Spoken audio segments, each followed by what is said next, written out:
you actually have worked with probably hundreds and hundreds of organizations, both big and small.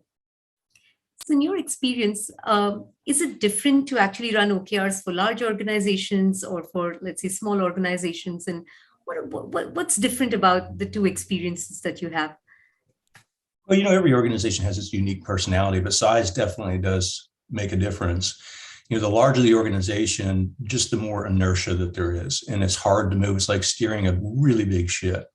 And I've worked with, organizations the size of NASA, gigantic federal agencies, all the way down to Silicon Valley startups. In fact, I just started work yesterday morning with the client, just has 9 employees, but they've got a really exciting product. So they're each one of them is different, and they provide their own unique challenges. When they're gigantic, it's inertia, right? And it's silos and some of the things that you see as an organization scales. When they're small, Vidya, what usually is going on is the business is managing them and they're not managing it. They've built a product and it's so successful that they're literally building the plane while they fly it.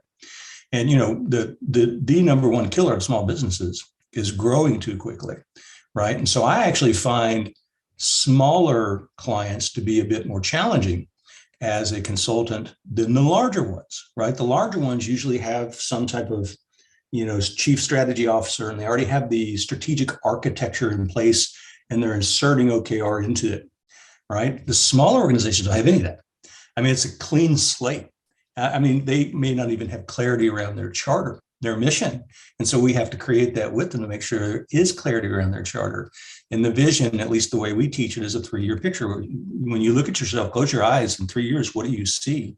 And right now they can't tell you because they're literally so busy in the business, they have no time to work on the business.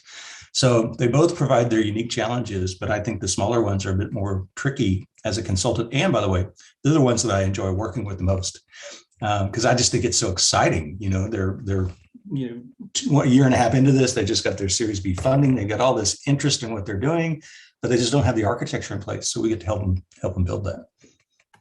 That's awesome. And very similar experience. You're absolutely spot on. I think the larger the organizations, there is that inertia, but elephants can dance, as they say. Large enterprises can adopt OKRs as well as the scale ups, which are getting into the next phase of growth.